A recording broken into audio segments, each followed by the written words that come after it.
What's up, everybody? Welcome to the Spot Show Podcast. This is an independent wrestling podcast with a few pit stops along the way.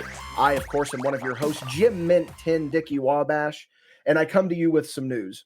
You see, not too long ago, Michael Madrox, he was walking through the woods. He was attacked by a bear. He survived that bear attack, stumbled away from the bear. Here came a cougar. The cougar then attacked him. So Michael Madrox cannot be here this week. So when you need to go to war, you look to your blood. You look to the click. And that's like the third time I've made that joke on this podcast. I mean, we've been doing this for 2 years. I'm bound to repeat jokes. Well, God dang. Guys, your new favorite, Jay Silva. Well, God dang. You botched your intro, kid. It doesn't matter. You already said I was Sean Waltman. What the hell? Sean Waltman couldn't lace up my boots when I was running. He took a shit in Sonny's briefcase. Guys, your new favorite, Jay Silva, is here. This is one that we've been trying to make happen again for a while because the two times that you have been on the podcast, it's been so much fun. And this time it's going to be extra special because we are returning to the land of the reviews. And what better person to have on here for a review episode of the Spot Show Podcast than Jay Silva? I've always wanted to do it. I always have just this weird, sick gift of knowing too much about this shit. Yeah, because if you remember the last time you were on, we were talking about Sold Out. And you threatened me. You're like, well, do a review of Sold Out, Josh. And I was like, we just might. And then that's never happened. So we got talking and I was like, if I have you on here, what do you want to review? And you wanted to do the episode of Raw where Kane set JR on fire. Yeah. Burn, you son of a bitch. But the problem is we can't find that episode because it's not on Peacock anymore and it's not on Netflix. The Netflix deal. They took all the good episodes of Monday Night Raw and put them in the vault. Which is horseshit because there are some really good episodes of Raw that are missing. Like, we wanted to do a review of the draft episode of Raw at some point, but we can't because it's not available. So then I just kind of got scrolling through Peacock, and I want to give a shout out real quick to Reb and Menders from Jumping the Rail. They have put me in an ECW mood because, little plug ski for them, I was just recently on their Extreme Effin' Review podcast. Check it out. We watched, what was the show that we watched? I already forgot. Here's a cheap plug. I forgot everything.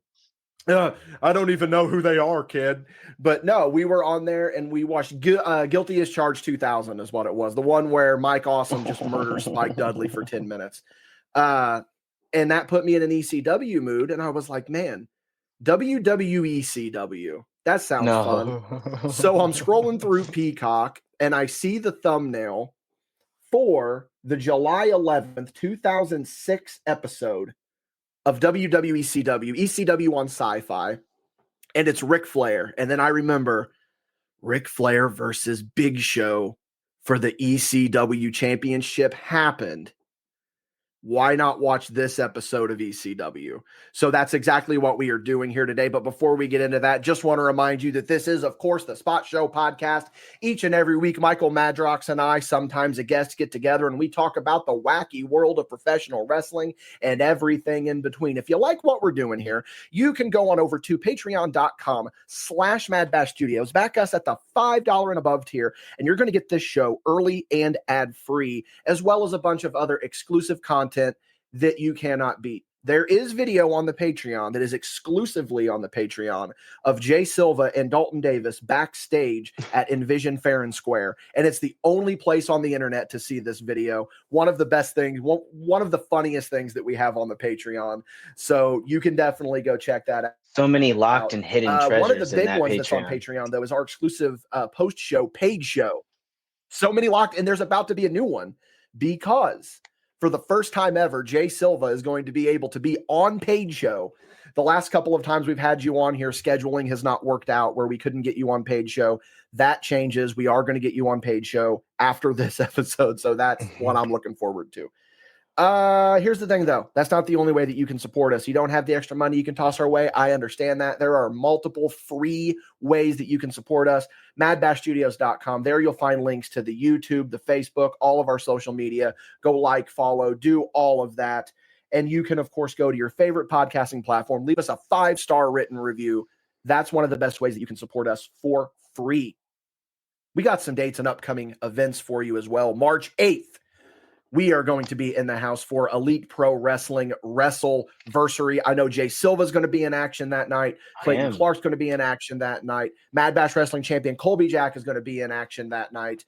The MadBash boys are going to be showing up, is my point. You can go see us at Elite Pro Wrestling Wrestleversary. We are going to be there. And then the next day, March 9th, Dickie Wabash, that's me, is going to be at AVW, No Limit Showcase. You're going to see me in the booth doing commentary for that show. Going to be a hell of a time. And of course, this show is brought to you by Elite Pro Wrestling and Venom Energy. We're going to hear a little bit more about them later because Jay Silva, we have got some important news to cover here. I hate to break it to you, but Rob Van Dam and Sabu are in some trouble. Oh no. What did Rob do? He just lost the WWE title the night before. Yeah. Well, here's what's funny about this. Again, this episode of ECW on SyFy is July 11th, 2006. When we picked this episode, I forgot the dates. I didn't realize that this coincided with Van Dam and Sabu getting in trouble. I didn't realize how all of this played out. I knew as soon as I pressed play, and they started like, hey, where's Big Show? I was like, oh, this is where he loses.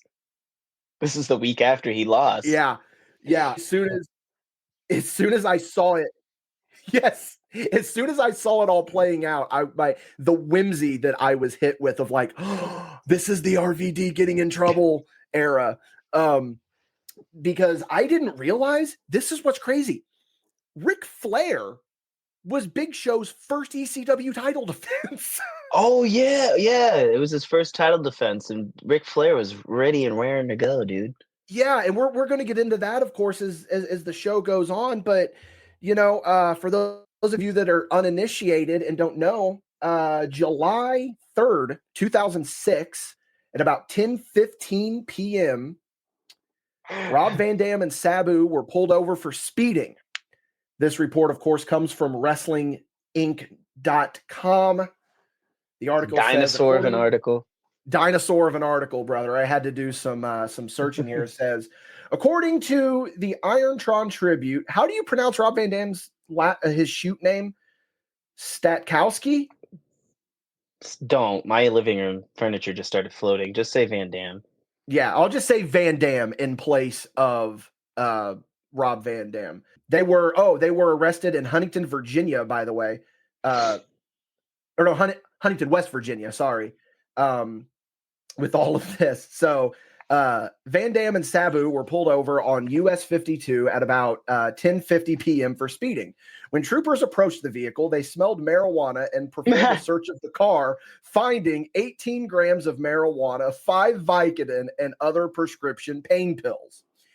Brunk, which is Sabu's real name. His name is Terry Brunk, which I think is hilarious to me because he's made a career of wrestling Terry Funk. So the fact that his name lines up so much with Terry Funk's name has just always been hilarious to me. Oh my God, it's Terry versus Terry. Brunk was charged with possession of drug paraphernalia and had 9 other pills that were not yet identified. 9? Unidentified pills. It was his cocktail to go to sleep, probably. Yeah. But they were said to be controlled substances, according to the Ohio State Highway Patrol. Dicks. Yeah. Both posted bond and were released and are scheduled for a Thursday 10 a.m. court hearing in Ironton Municipal Court. Meanwhile, WWE substance abuse and drug testing policy clearly states that any talent arrested for possession of drugs is subject for immediate dismissal. And then it shows the article of the report. It says any talent who is arrested, convicted, or who admits to violating the law relating to use, possession, purchase, sale, or distribution of prohibited drugs will be of prohibited drugs will be in material breach of contract and subject to immediate dismissal. Rob Van Dam just won the WWE Championship. What terrible timing! What, dude? He only had he had a month reign. Not even. He had a month reign. Yeah. Considering that Van Dam and Sabu are two of the biggest stars on the ECW brand, which is relaunching. Like it's like saying that you're the smartest person in a Reddit thread. It should be interesting to see what kind of action WWE will take against them.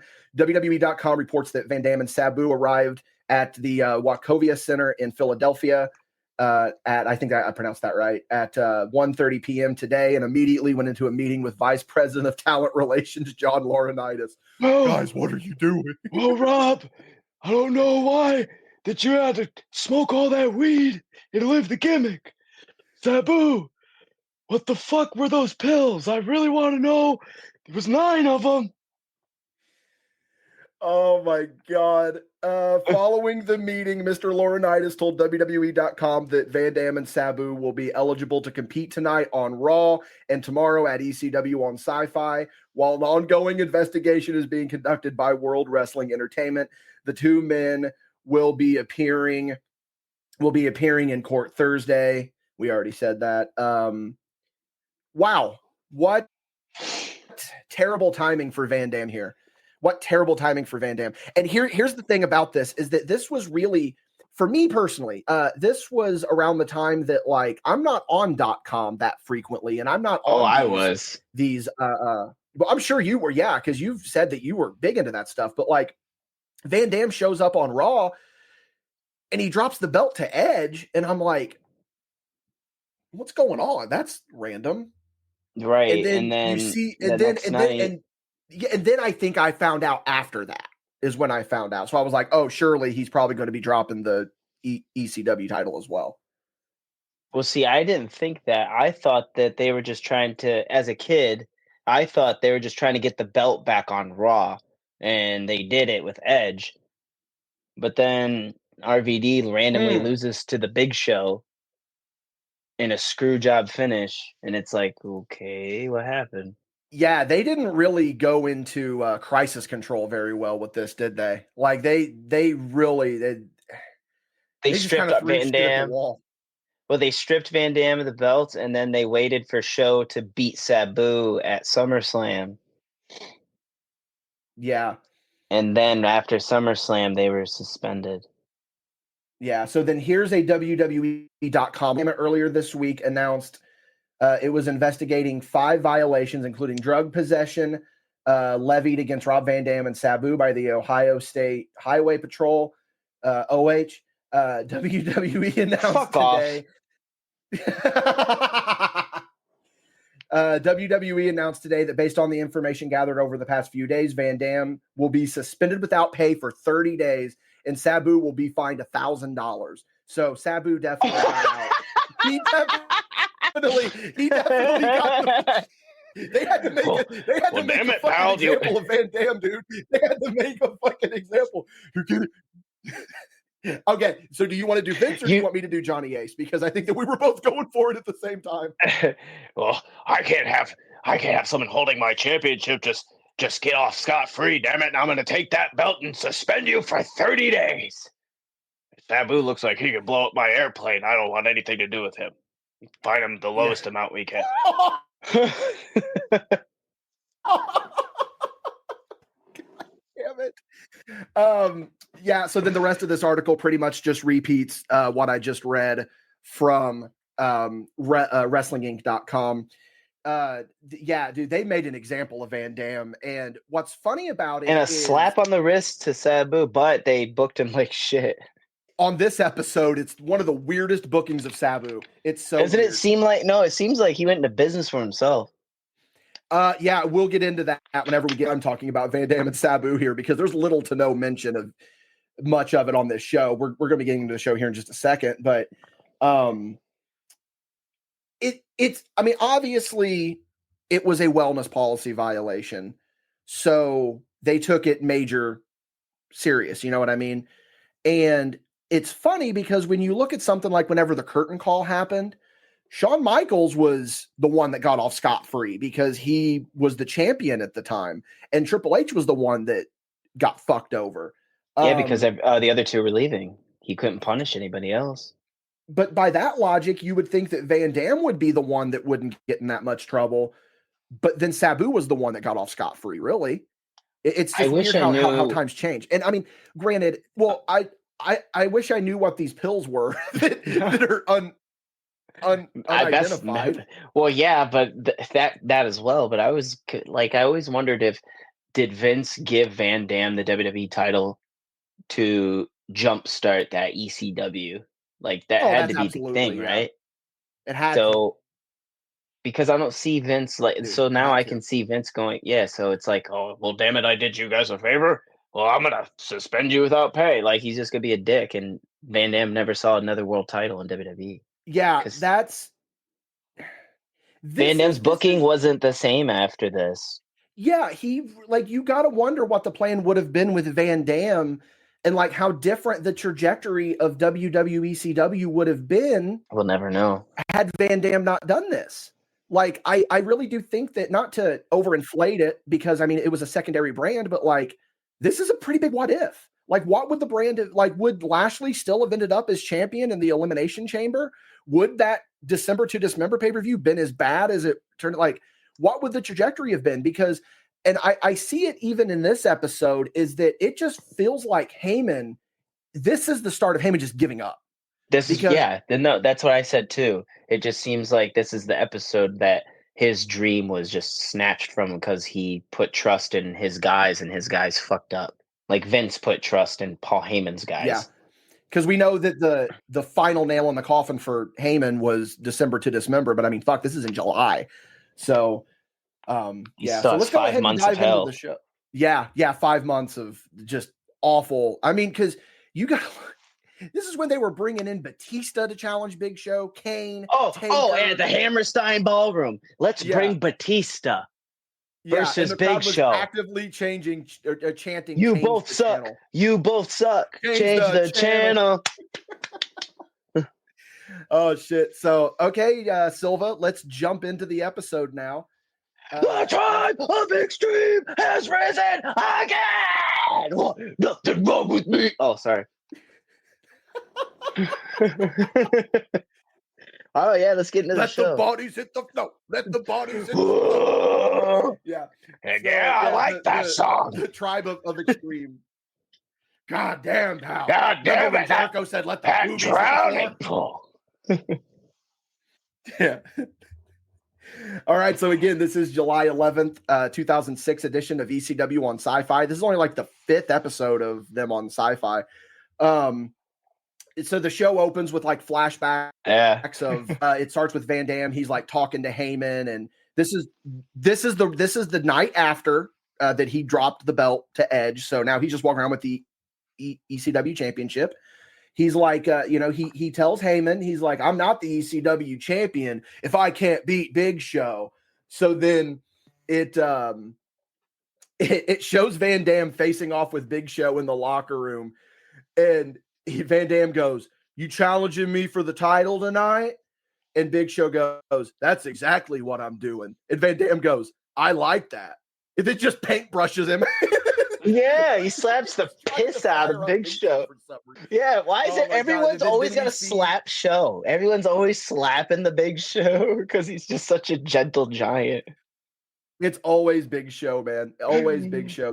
That heel turn, face turn, because I don't think Big Show was heel yet. I think this was probably his official heel turn. It had, because I know it was Heyman's heel turn. I don't know. I didn't watch. Show was turning already because he was already beating the shit and doing the camel clutch and choking him out and the blood capsule shit. The big swing. Isn't that what they called it? They call it something. I don't fucking know. When he would. It was the big something. Yeah, I don't know. the big choke, the big swing. It just like whenever he debuted with that new gimmick at One Night Stand, and Taz was like, "Look at him, brother, spitting, snotting all over the place. I love it." Oh my God. So yeah, basically what happens is they repeat the One Night Stand 06 finish where Heyman comes in to do the pin. Doesn't finish it for Rob. But he doesn't do it for Van Dam. Big Show gets up, boom, hits Van Dam. My biggest takeaway from all of this is that the editing that they did for this highlight looks like a scene from a Spider-Man movie of Norman Osborn fighting the urge to turn into the Green Goblin.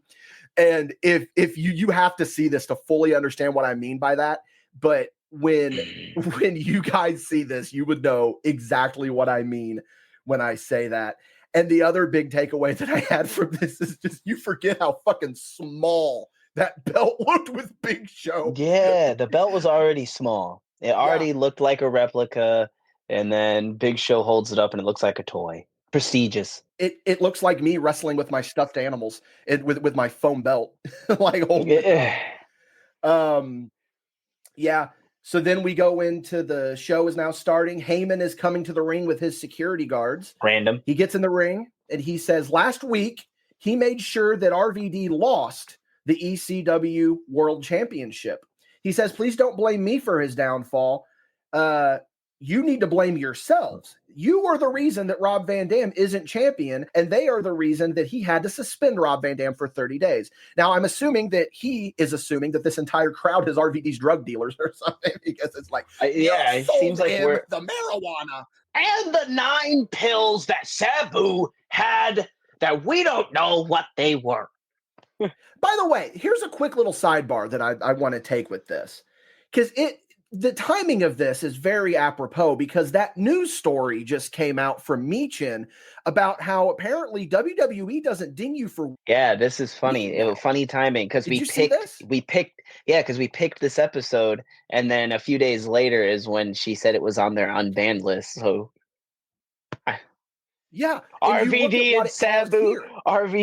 and Sabu got arrested. They crawled so Meechin can run. Yeah, pretty much. But he says, that they're the reason for this. And then Joey says, I don't get this. And I'm like, none of us do, Joey. It's completely okay, my guy. I don't get it either, because this is just such a hobbled together. Yeah, even Heyman couldn't save it. And Heyman's a really good talker. Such a hobbled together story. Yeah, and that's what I'm getting at here is that, he says that he did this for his own well-being, and says that they are the reason for the downfall of Rob Van Dam. But he keeps. This is why you talk about Heyman is always good and how he can make anything work. But even he couldn't make this work. He basically says the same thing 3 different ways, just conveying in people, of you're the reason that Van Dam is in trouble, blah, blah, blah, blah. But he just you can tell that he's like, fuck, this clearly isn't working. I'm just going to have to keep driving this fucking home, and then maybe something will fucking happen. Yeah, and nothing happens.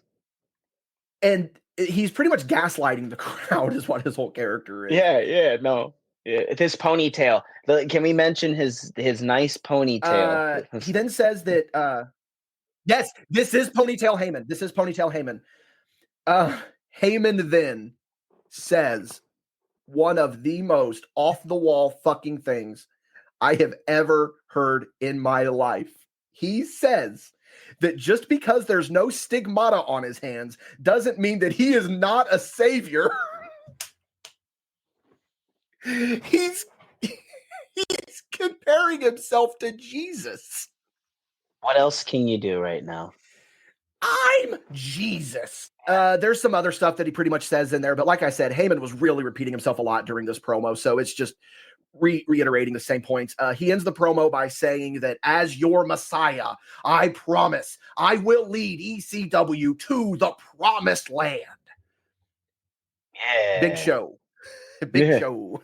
The big show. Yeah, really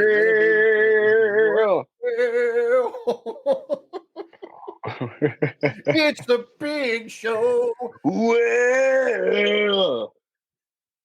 ECW. Dun, dun, dun, dun.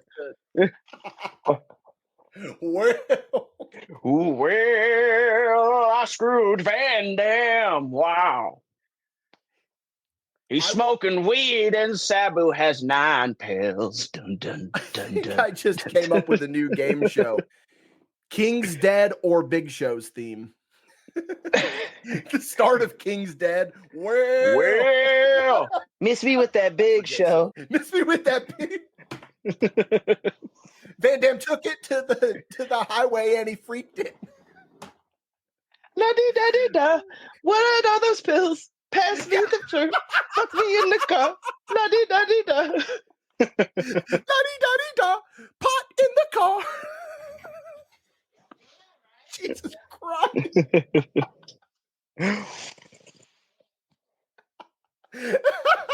I broke him. We broke him already. Oh my God. We're at the town hall still. We haven't even seen bowling shirt Tommy Dreamer yet. Oh, we're about to get there, brother. Head back, and you can see the ECW roster is just judging him. And he walks up to Tommy Dreamer, who is wearing the damnedest red button-up bowling shirt that I've ever seen in my entire life. He just got done on the Dreamer lanes, says, bro. He said, Paul, I just went and bowled 12 frames. Got a turkey. Got a turkey. What are you doing? This is ECW. Yeah. EC fucking W. Dreamer says that he wants to understand what's going on. And Heyman says that he wants to explain to him, but he doesn't have time because Dreamer's match is next.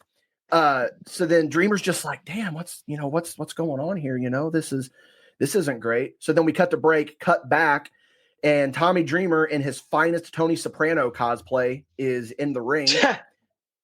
And that he's still wearing this red button-up bowling shirt with black pants. He's taping his fists. He's taping his fists. And this is really funny to me for something that I'll get into here in a minute as we go through this match. This is a test. Test is coming to the ring. This is going to be, yeah, it's him versus Test. This is a test. This is so far, because there's a couple of these. This is my favorite Taz call of the night so far. Oh boy. Who's he facing tonight? And then Test's music hits and Taz just goes, oh man. But he does it like so unconvincing. Like he's trying to show that he's shocked, but he's just like, oh man. He's the goat. Man. Oh boy. Test is a whole calendar year away from passing. Really? Man. I think, yeah, he and Umaga were like back to back. A bit of a bummer there. They were. He's also, when did he go to TNA and he did that cage match with Christian Cage and whatnot?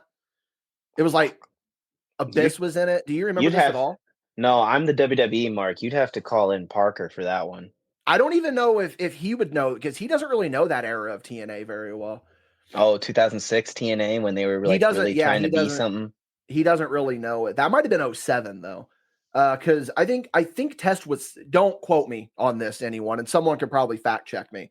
The fact check is probably going to be Reb from Jumping the Rail because he said if I ever need a fact check, get with him. He'll probably DM me when this goes live. I think that Test got released from TNA and then was dead not soon after. I think he passed in August of 07 and then Umaga was shortly after. Or no, Umaga lived for a little bit longer. I forgot. So yeah, so that Doomsday Chamber of Blood match is what that cage match was called. That had to be early 07 then. So back to going on the ring, the bell rings. Test starts by slapping Dreamer. Dreamer fires up on Test and they tumble to the outside. And Test pushed Dreamer into the post. And this is Taz's first instance on the show of the watch out, watch out, watch out. Watch out, watch out, watch out. No RKO. Yeah, they're on the watch out. They're on the RKO. Well, here comes the pain. Let's just start hitting all of Taz's key phrases. Let's do it. Let the pigeons loose.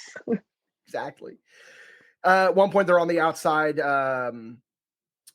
Here's something that they keep doing throughout the entire show, and this comes back later. Of every single time that a match goes to the outs, they have to reiterate, oh, this isn't an Extreme Rules match. They better be careful. Yeah, they do that for a while. This is not an Extreme Rules match here. So they get into the back into the ring. Dreamer fights out of a bear hug by raking Test's eyes. Dreamer fires up, Test eats a boot in the corner.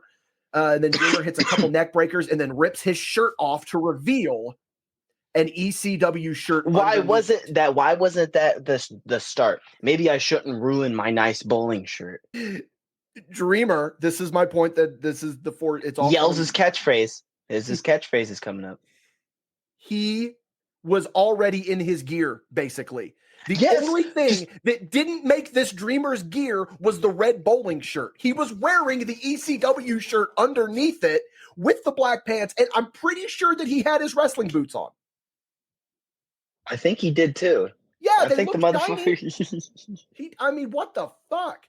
Why? Why? So you can get a pop for unveiling your shirt like he's fucking Superman. Doing the Raven pose. Did Test hit a boot? Do you remember? No, he has the best big boot in the game and doesn't hit it. I know. Because I wanted to spend another 10 minutes talking about his big boot. Best big boot. Best fucking big boot. Timing, sound, like this, the look of it. Oh, you always thought he took someone's fucking head off. Do you know who has the second best big boot in wrestling? Albert. No.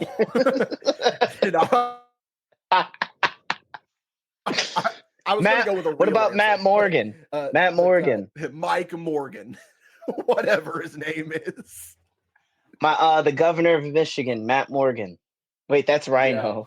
Yeah. I'm fried, brother. No, I was going to say Brody Lee has a really solid big boot as well. But it's not Test big boot quality, though. Test goes over with a dirty pin for some reason. I don't know why. We're going to argue that one day because I swear to God, Matt Morgan had a really good fucking boot. Not denying it. I'm just saying that Brody Lee has an underrated big boot. I'll call Parker right now. Just throwing that out there. Yeah, like I said, Test goes over with a dirty pin, which I don't understand why you would have Test. The best big boot in the biz at that time. And roll up and let me put my chicken legs on the ropes. Because I can't beat this fucking top Gen 10 bowler, Tommy Dreamer. He is dressed like me. He is dressed like me. We then get a tease for Kelly's lesbian match. Yeah. Woo. We get lesbian match. Yeah, we get that. Candice Michelle is going to be appearing on here with her, and that is the most. Show you what love is. The most 2006 sentence I ever said. Too much love and never hurt nobody. Kelly's Michelle on the Extreme. All eyes on me every time I leave the room. Let's go. Focus, brother. Focus. I am. I'm thinking about this lesbian match. We then Joey starts then teasing our main event for the evening, which is Flair versus Show, and says that can the 16-time champion capture number 17? That's brave and bold. Jalen Silva. Imagine an alternate reality where Ric Flair wins his 17th, and it's the ECW championship off of Big Show. Where was this show at? Wisconsin, right? Milwaukee? That's good. No, Target Center in Milwaukee, Philly? right? No, it's a Maybe. Target Center in Milwaukee. Sure, why not? At least it happened in Minnesota. If you're gonna break a record, it needs to happen in Minnesota. Thank you for your service. The Predator is spinning in its grave. Dude, if Ric Flair won his 17th title. Got into it. Boring Jim Norton? Huh? Let's keep going. Did you say boring Jim Norton? Yeah, it might be confusing him with Scott Norton, but continue. No, you're confusing it with Scott Norton. I'm talking about the comedian and radio host. Oh, there was I am all wrestling, brother. Yeah, him and Jesse Ventura got into it on the radio, and Jim Norton was like convinced that Jesse was going to punch him, and Norton looked at him and said, "Don't fucking touch me with your riffraff from fucking Rocky Horror hairdo." It's one of the funniest things I've ever heard. Riff Raff from Rocky Horror fucking hairdo. We then get a Kevin Thorne vignette. He spits at us and gives us AIDS. Yeah, so Ariel is doing the tarot cards. Kevin Thorne shows up, spits the Muda blood at the camera, and then we go from there.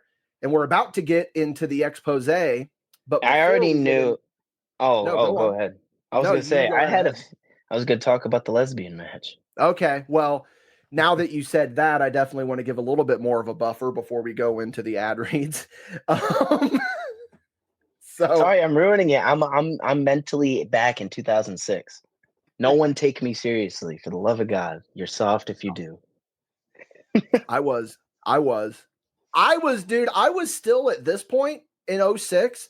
I was still convinced, man. I was still convinced ECW really was going to be something. I really did. I was so stoked when they came back, man. Like, I was so all about it. I was also peak backyard wrestling. So I was really into that shit at the time. It was still real to me in 2006. Damn it. Now, I knew it was work by that point, but see, I didn't know. I didn't figure out it was a work until it was in 2006, because I remember Cena getting, like, I was getting so sick and tired of Cena. Yeah, I know we're not on video right now, but I'm literally wearing my John Cena shirt right now. Yeah, the one that I was supposed to get that day, and you said, I can't, I already spent my budget. What do you mean? I asked you if you'd get me that Cena shirt, and you said, oh, I got a budget, Silva. When did this happen? It was at the Superstore. I was drunk. I asked you briefly, and I walked away. Oh, I am so sorry about that. I absolutely would have gotten you one if I knew that you want. I just completely spaced it. Because here's why. That fucking Rumble was structured so poorly for that venue. I talked about it on another spot show that I was so stressed out. I was worried about getting myself what I wanted to get. You wanted to leave. Yeah, no, you definitely were spaced out because you wanted to leave. You said, let's get our picture and let's leave. Yeah, it was rough. Yeah, we were ready to go. I had to go get my daughter. Yeah, it was. Yeah, I don't know. It was still a fun day. Yeah, the walk to the venue is the best part. Yeah. Paid show. Oh yeah, we'll talk about that on paid show. But speaking of paid show, you get to hear that on the Patreon. And if you're also on the Patreon, you don't have to hear this ad read. But for the rest of you, let's hear a word from our sponsors. This episode is brought to you by Elite Pro Wrestling. We all love live entertainment, right? We all love live wrestling, right? Well, what if I told you that there is a place that combines the entertainment and the wrestling live that we all love? Look no further than Elite Pro Wrestling. Whether it's in person in Odin, Indiana, or Washington, Indiana, or if you check them out on YouTube, Elite Pro Wrestling guarantees a quality show that allows them to live up to the name Elite. If you're feeling generous, go ahead and check them out on Patreon as well. If you back them, you're going to get early access to all of their shows before they hit YouTube. Again, check out EliteProfessionalWrestling.com. This episode is brought to you by Venom Energy. Hey, we've all been there, and there's nothing wrong with admitting to it. Well, what I mean is that we've all hit that midday slump, and we all need a little push to get us through the rest of the day. Well, what better option to give you a pick-me-up than one of the wonderful flavors of Venom Energy? Venom is what gets MadBash through those long show days, and we know that it can do the same for you. I'm going to sweeten the pot a little bit for you, too. Yeah, come to our merch table when you see us at a show, and with the purchase of a MadBash Wrestling sticker or magnet, you get a Venom Energy drink on us. While supplies last, of course, so you better act quick. We'd like to thank Venom again for sponsoring this episode. Please consume responsibly. Not recommended for children under 18, pregnant or nursing women, or people sensitive to caffeine. All right, Jay Silva, it is now time for the expose. It's not the extreme expose just yet. It's just Kelly. Yeah, because it's not a threesome yet. A threesome is a little extreme for beginners. Yep. We got to start them out small. I already knew. I'm like, this is where Mike Cock Block Knox is going to come out. So here's a funny thing about that. In the Tommy Dreamer and Test match, I wrote in my notes, is Dreamer dating Kelly Kelly yet? I got him and Mike Knox confused. I thought that it was Test that was dating Kelly Kelly because he was actually with her in real life. And I thought that they were with each other on screen as well. But I forgot that it was Mike Knox because remember they go into that whole story of Mike Knox versus Balls Mahoney? Mm-hmm. Oh, it's so funny. So Kelly Kelly is 19 here, right? Like she is super fucking young. Yeah, yep. And you can tell she is just like a deer in the headlights. She looks so like she just looks confused during all of this. Well, because she did the first ones by herself and she got like a little lost. And then they started doing the Mike Knox gimmick. And then they started having her dance with other divas to make her comfortable. Yeah, she's basically just standing there as Candice dances around her. I mean, there's really not. I mean, how are we going to break down this segment? I mean, there's really nothing to talk about. You know, it's just. I'll break down. Towards the end, Mike Knox comes out to.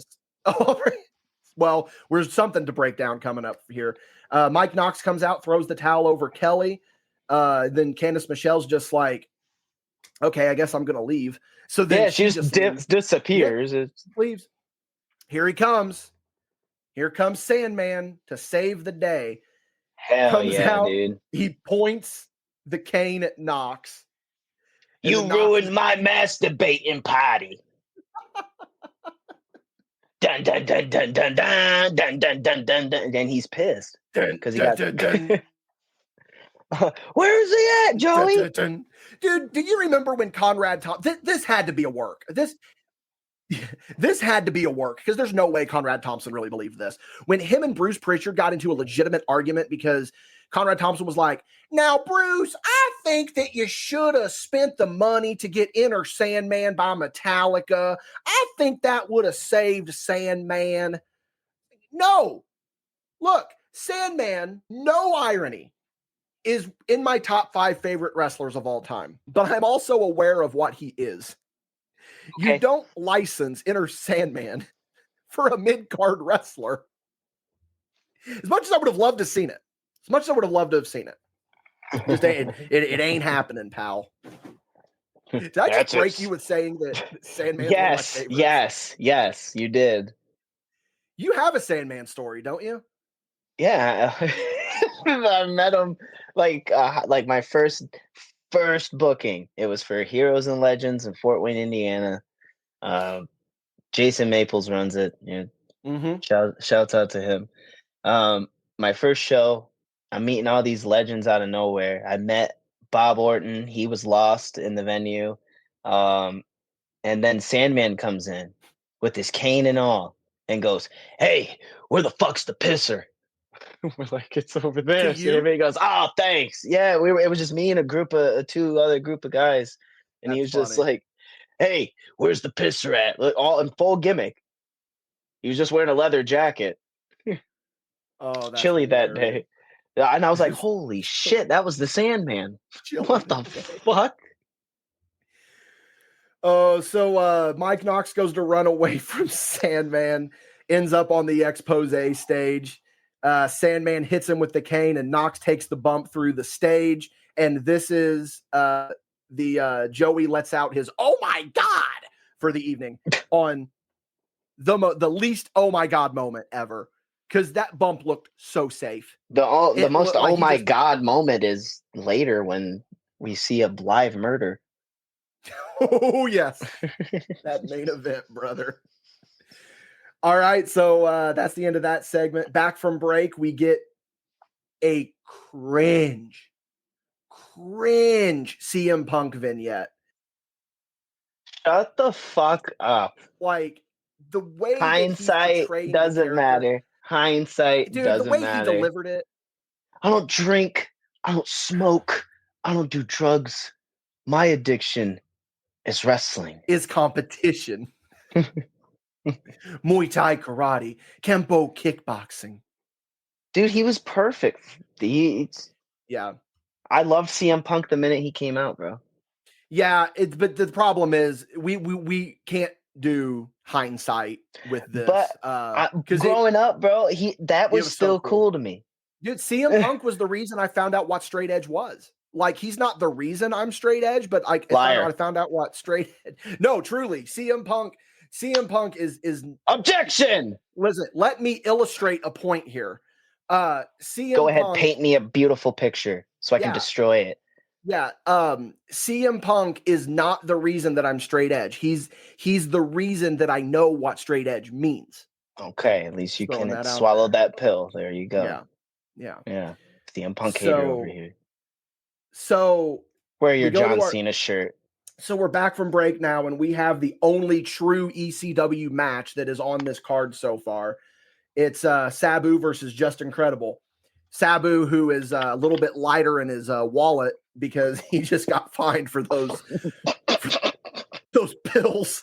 I just made Silva do a spit take. Well, God dang it. Because it's $1,000. My God. My God, $1,000. How will we live? How will Sabu ever make it? With this, how will he make it without his $100,000 contract? He's gonna lose $1,000 of it. Oh. So what we're gonna do? We're gonna fine you $1,000. $1,000. He probably thought that he didn't afford it. He probably thought he was offended, right? Yeah, he was like, so what do we? Yeah, do you hear what I did? Yeah, I found that cocksucker $1,000. He has. Did they get monthly checks or weekly checks at that time? I don't know. That's actually a good question, and I'm guessing if it was weekly, I could see $1,000 like being like, well, what the fuck? Yeah, if it was weekly, that would be rough. How much do you think Sabu was probably making at that time? Like, because I was trying to under 100,000. You think under 100,000? Yeah, bro. Damn, I was gonna guess. I think I had to say like maybe Vince. You might have to look it up because Vince probably paid pennies for all the ECW guys. Yeah, he probably did. Like Van Dam was probably the most like highest paid, obviously, because he's Rob Van Dam, and then Kurt Angle just got released. Test was probably making more than the ECW guys because he's been there. Yeah, Test had been around long enough. At that point, he had tenure, brother. So yeah, we got $1,000 less Sabu versus Just Incredible. During the match, Credible goes to the outs, and Joey again has to reiterate this is not an Extreme Rules match. But you can see Sabu is intentionally trying to get himself disqualified. Because he's pissed off. I'm working for free tonight. I'm not getting any pay this week because of my mystery pills. I'm working all 9 of them. Hey, PJ, we're going out there. We're not doing much tonight. All right, Terry. Now hold on, dude. Hold on, Bunker. The Brunkster. Well, let me tell you something, dude. I got pulled over clanging and banging, and they fined me $1,000. Yeah, bro, I remember that steroids scandal, dude. Vince was fining everybody, and he came to me, dude, and he said, Terry, I'm going to fine you $1. And I said, hold on, dude, that's $1 that I could put into my daughter's college funds, dude. Invest in her singing career. I was shaking in my boots, brother. But yeah, there's really not a lot to talk about with this match because you can tell that Sabu is just trying to get disqualified. Like he does. He does. Hits him with the chair. Yep. Sets up the table out. Outside, leg drops Credible through it to get DQ'd.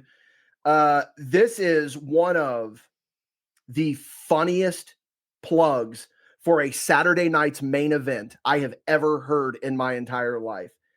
Sabu's going to be on Saturday night's main event? Hey, brother, this might not have been an Extreme Rules match. NBC gets extreme. And it's just like, ugh. Here's what's funny about this is that we always talk about how Vince was like out of touch or whatever. Extreme is so of the late 90s, early 2000s. And like, extreme, brother, like, yeah, dude, we're going to kickflip, And like, I think that that's really what Vince was trying to recapture because he's like, oh, have you heard of Extreme, pal? I think we get extreme. We get extreme on Tuesday nights. Yeah. I called up Dick Ebersol. That's not And who he was in said, charge of. Is No. that who was in charge of the network? I'm trying to remember. Not that it matters. I called him up and I was like, listen, Saturday night we're going to get extreme.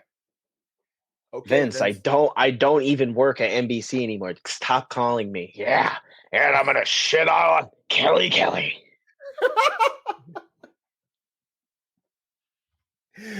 Tune in Saturday, pal. You know what? I think that whatever this Sabu match is, I don't know what it is. This might need to be a future Untitled Wrestling commentary show for the Patreon because I'm curious. Fucking 5 minutes. Is it? Do you remember the match? Yeah, it's just like wait, this one that just happened?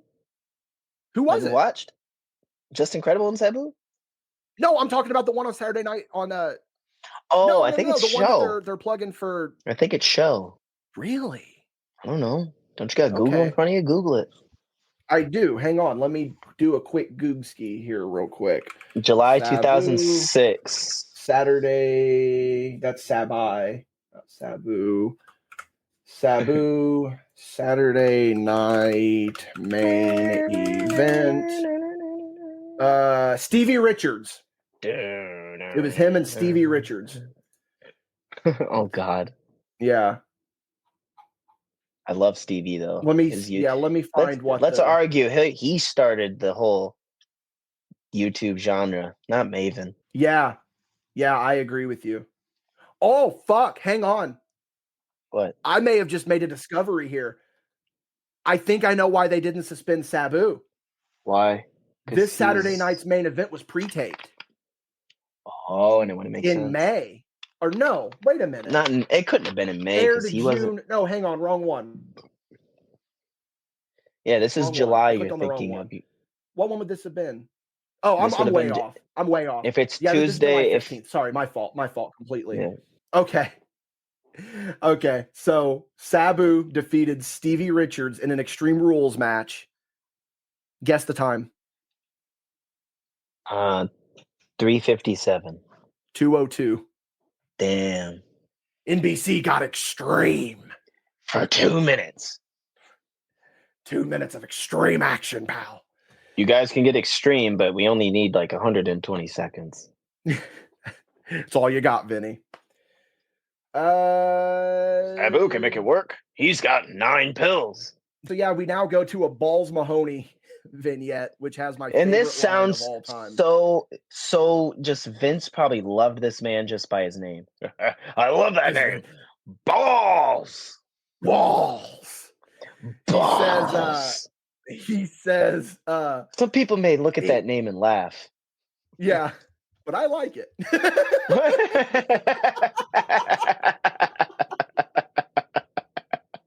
That's literally what he says. Some people may look at that name and laugh, but I like it. Do you? Okay.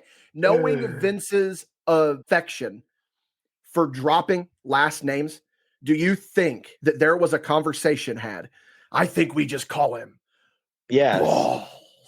Yes. Not balls, but balls. Yeah. It's like the same thing with puke. Yeah. The Z makes it cool. Z. Goddamn, pal. You put a Z at the end, and we're going to call him Balls. Just a guttural balls. Because he's got the balls to swing a chair. I like it. We can't just call him Balls, Vince. The network won't allow it. But, well, who the fuck the network? I'm going to call him Balls. Well, here comes the balls. Do you think at any point, because this goes back to what we were saying about how he was probably paying the ECW guys pennies, do you think at any realistic point that he put that much thought into their characters and like what they were doing? Like where he would have really had that conversation of like, let's call it Balls. I doubt it. I doubt he had. He probably just gave the reins to Heyman. Because what I like to think happened. Sticked his toes in when he felt necessary. Yes. But however, what do you think? Here's my theory, and maybe this has been proven.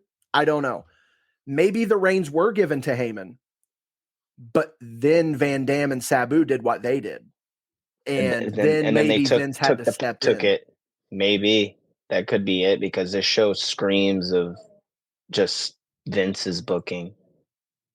Yeah. And my theory is that, they would obviously tape this after SmackDown, or no, they would tape SmackDown, then go live and do this. ECW, yeah. Yeah. So I think what would happen is probably Vince would get done with SmackDown and just fucking leave. You got it, pal. You got it, pal. You're good. And then he ended up starting to stay. Well, I mean, don't tempt me, because we may review a Do-Rag Vince episode of ECW one day. I'm tempted. Don't tempt me. Don't tempt me. Now we go to a Ric Flair promo, and he says that tonight he is all coked up. I'm going to get my 17th world title at the expense of the Big Show. What was going on with Mick Foley at this time? Because he addresses Mick Foley. Okay, so this was when they were feuding, because Ric Flair wrote in his book that Mick Foley is nothing but a glorified stuntman, and Mick Foley was like, "Oh, Ric Flair used to be one of my heroes, and now he's not." I don't know. Bang bang. I remember that happening, but I thought that was in 2007. So that's nope, 2006. Because I know Mick Foley is, because this leads this. Yeah, this is he's turned and did the thing at One Night Stand with Edge, and then he wrestled Ric Flair in a 2 out of 3 falls match at Vengeance, lost that, and now we're leading to SummerSlam and I Quit match. Fuck yeah, dude! This SummerSlam, this was also the SummerSlam that Vince the main and event Shane. It was Vince and Shane versus DX, and then the main event was Cena and Edge versus DX. Or no, okay. Do you think? Okay, here's my theory. Do you think the main event was supposed to be that triple threat match that was on Raw? Cena, Edge, and Orton, or Cena, Edge, and Van Dam? Why did I say Orton? I think that was the plan. The Edge was still supposed to win. Okay. Yeah, because I have no doubt in my mind that Van Dam was going to be transitional. I didn't know it'd be that quick. Okay, so Flair basically does his promo. We then cut to a Shannon Moore vignette. It's just Shannon staring seductively at the camera. That's all it is. That's all it is. And then we then just what? Why is that what got you? Because Shannon Moore looked like a bitch. He's just looking at the camera like, I'm outside. Yes. Was this the Prince of Punk Shannon Moore? Yeah, it's leaning up to that. The Prince of Punk Shannon Moore. Okay. Oh, Shannon Moore. Shannon Moore. I love him. It's now time for Big Show versus Ric Flair in an Extreme Rules match for the ECW Heavyweight Championship. Just an elderly abuse match. This is an elder abuse match, dude. This is there is just something so uncanny valley about Flair, robe and all, walking through the ECW entrance. Just does not seem normal. This is AI. This is an AI generated show. I'm convinced. It's just crazy. Ric Flair versus the Big Show. Well, I'm gonna murder Flair. Wow. I'm gonna bleed him down to hell. Yeah, I'm gonna kill him. Dun, dun, dun, dun, dun, dun. All right, I'm done. Okay. Yeah, so this is Flair's first appearance in ECW. So that's kind of cool, I guess. Flair Joey Styles made a big deal about that. Yeah, he did. But here's the thing. Because I know how I feel about this, and I think I know how you feel about this as well. I don't consider this ECW canon. No. There's no way you can. That's why it's separate, even on Peacock. Yes.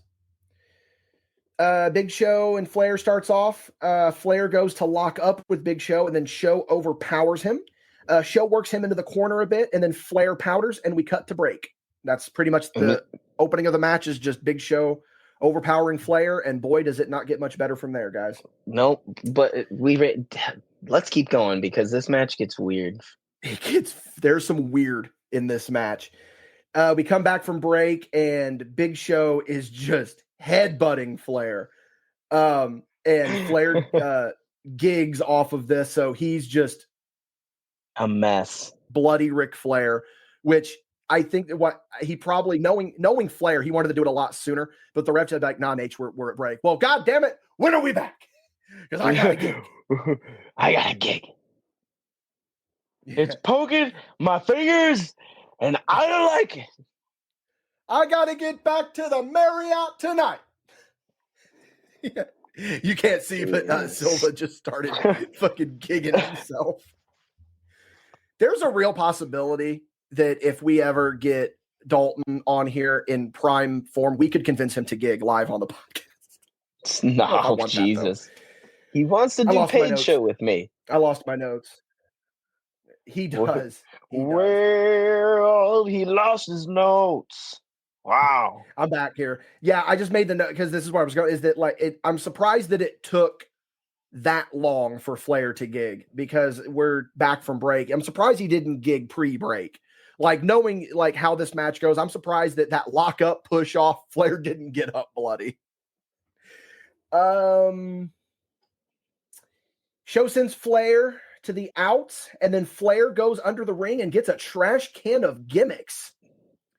Oh boy. Then Taz says my favorite call of the entire night.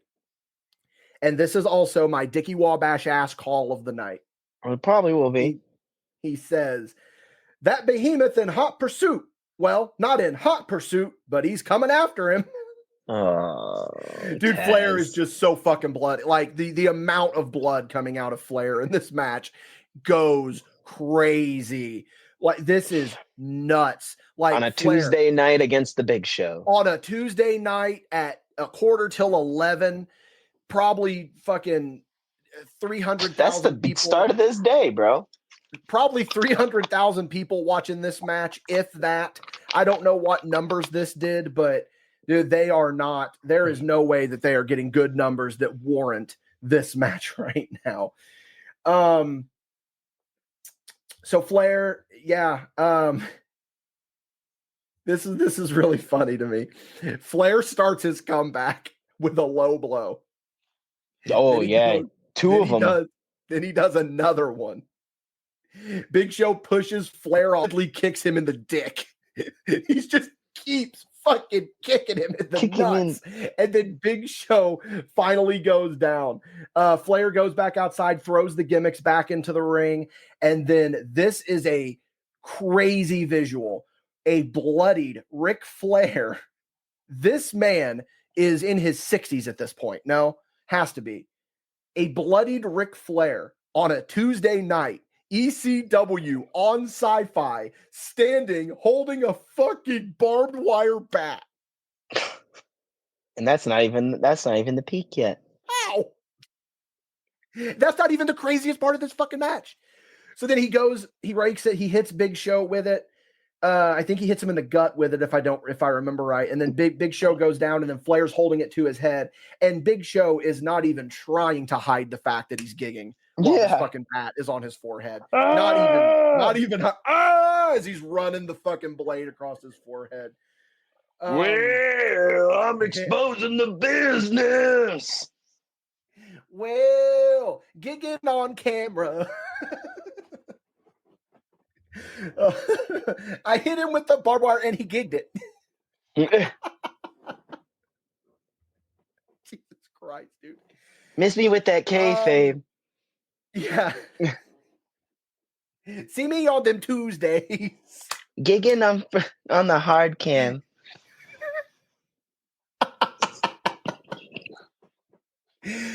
Oh my God. I love it. I love it so much. So then Flair hits Big Show in the chest with a chair. which is one of the funniest chair shots I've ever Woo! seen. Woo! Oh shit! If you thought the barbed wire bat was crazy, that visual. Wait to hear about this visual. Is this the part? Is this the part where he gets the bag? A bloody, very bloody Ric Flair goes and picks up a bag. May contain Sabu's mystery pills. Don't know. Can't confirm at that time. But then we can confirm Ric Flair on a Tuesday night, double cheeked up, bloody as fuck, dumping a bag of thumbtacks in an ECW ring versus the Big Show.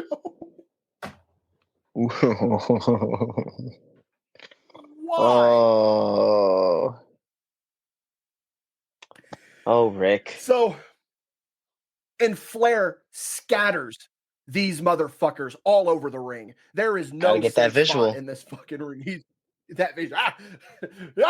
Just him throwing fucking thumbtacks. Woo! When you're living like the nature boy, and I'm having trouble keeping these thumbtacks down. Jesus. Dude, imagine hardcore Ric Flair. Like, instead of the limousine riding, jet flying, it's like the barbed wire bat swinging, thumbtack bag pouring, kiss stealing. That's trailer park living. Trailer park Son living. of a gun. Oh, I love it. Pickup truck driving. Tax flying. Tax flying. Chairs swinging. Tables breaking. Trailer park living. Son of a gun. That just reminded me of what was The Rock's not afraid to sweat, not afraid to bleed. Gonna beat that bald ass motherfucker guaranteed. He said to Goldberg, or is it Stone Cold? I think so. Yeah, I think it was the Goldberg one. I don't think he said. I think he said that bald monkey ass guaranteed. Yeah. I don't think the only time The Rock really dropped a fuck, other than when he was the final boss, is when he's like, Booker T and Shane, the punk ass sucker, and the silver spoon, motherfucker. Yeah. All right, so tax all over the fucking ring. Not a single safe spot in this entire fucking on this mat. Ric Flair picks up a chair, hits Big Show with it. Big Show rocks. Hits him again. Big Show rocks. Hits him a third time, and then Big Show just gingerly falls into these thumbtacks. The like a human pincushion pump I've ever seen. Just falls. Look at him, Joey. He's like a human pincushion, right? The world's largest pincushion. I think that's what was said. I think that was the actual call. He called him the world's largest pincushion. That sounds like a Taz thing. And then Big Show just no-sells it, gets up, and murders Flair. Yep, for no reason. Gets him in that Cobra Clutch backbreaker. And then that's the win. Flair passes out. But it's almost done. It's almost 11. After the bell, you can see you got to speed up, pal. Like you get to the ref is like Vince is in the ref's headset. Like we got to go home. We got to go home. I got to take my thumbtack bump, brother. No. So Big Show lets go of the hold. And you can see Flair blatantly communicating to him, pick me up and throw me the thumbtacks. So Big Show locks it back in and then ragdolls Ric Flair into the thumbtacks. And Flair rolls. Large man threw an old man into thumbtacks. On a Tuesday night. Headline. It wasn't against even the Big impressive. Show. It's like on a Tuesday night. It wasn't even impressive. Like Flair literally just rolled into these thumbtacks and my fucking God, fucking sticking in his kneecaps and like, oh my God, that had to not be great. He has thumbtacks in the most random places that you would never expect to see thumbtacks. Like whenever you slam someone on thumbtacks, obviously you see it in the lower back of the back. Brother, he's got it on his like the front of his forearm, his kneecaps, like just all over the most random places. Like it's so weird. His belly is so bizarre. Why they went ahead and did that spot after the match was over, for the life of me, I will never be able to figure that out, but it's fucking hilarious to me. Wild. And yeah, very wild. So that's pretty much the end of the show right there. They carry Flair to the back, and you can like, give me a minute. And he sits on the steps. He's got to gather his faculties about him. Well, he just got extreme. He did get extreme. He did. And they are feeling the need to be like, I hope Mick Foley's watching, because it proves that Ric Flair will get extreme. And it's just like, he just got his ass beat, dog. Like, that's nothing to be happy about. So that's the end of the show, Jay Silva. What a fucking ride that was. What a fucking ride that was. That was definitely one for the history books, but not in a good way.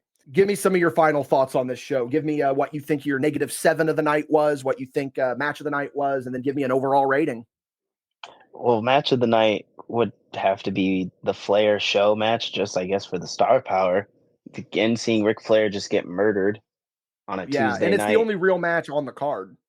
Yeah, everything else was horrible. What the -7 I would probably say is that fucking Sabu match, bro. He was pissed. Yes. It was going to go to Tommy Dreamer and Test, but then that happened. On the MadBash scale of 1 to 5, what do you give it? 2. Really? You're generous. I give it a 1. I'm going to give. Oh, can I do halves?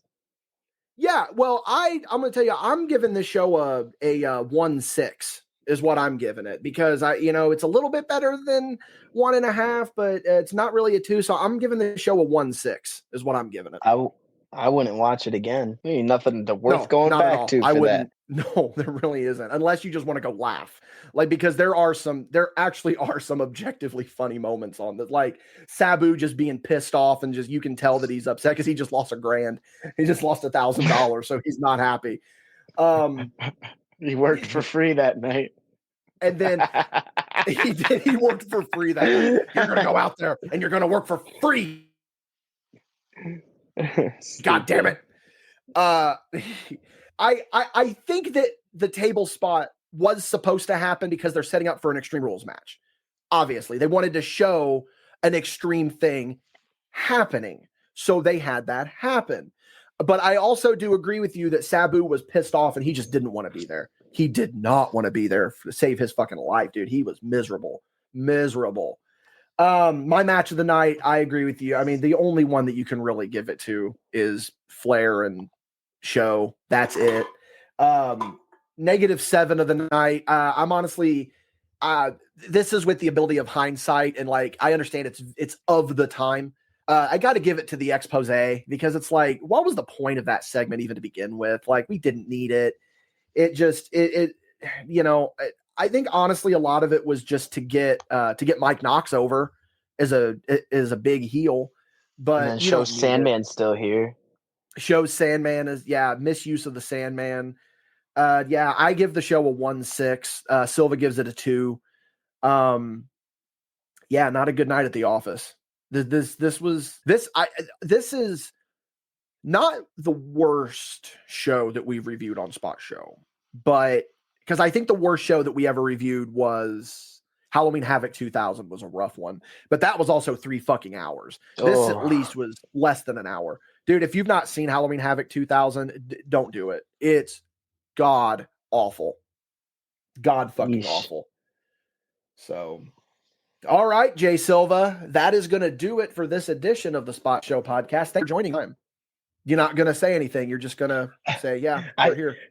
Yeah, we're here, man. No, you cut out a little bit towards this end. So, of course, at the end, I'm sorry about that. No, I was just going to say, thank you so much for joining.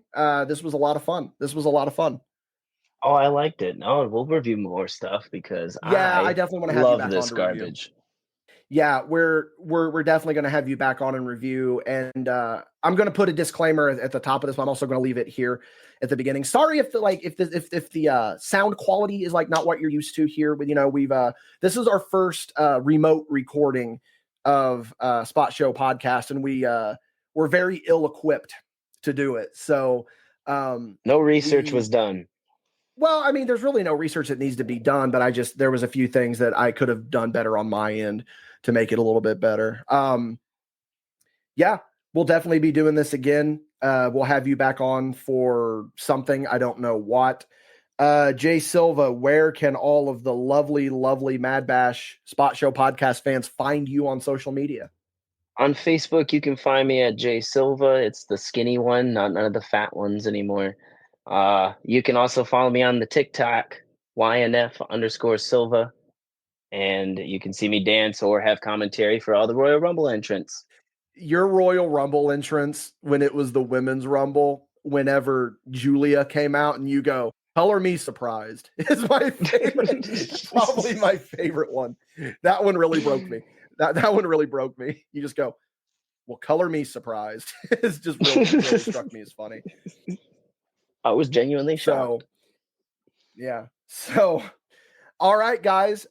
You can, of course, find me on Instagram at DWobs Card Shop, MadBashStudios.com. That's going to be the best place to go to get all the information about MadBash Studios, Spot Show Podcast, MadBash Wrestling, MadBash Films, Mischievous Rabbit, all of the wonderful brands that we have here at MadBash Studios. For those of you on the Patreon, we are going to be rolling into paid show. Jay Silva's first ever paid show. This is his third time on the podcast, and we are finally getting him on paid show. I am sure this is going to be one that you do not want to miss. So, for Jay Silva, I have been Dickie Wabash, and we will see you all down the road on some form of content.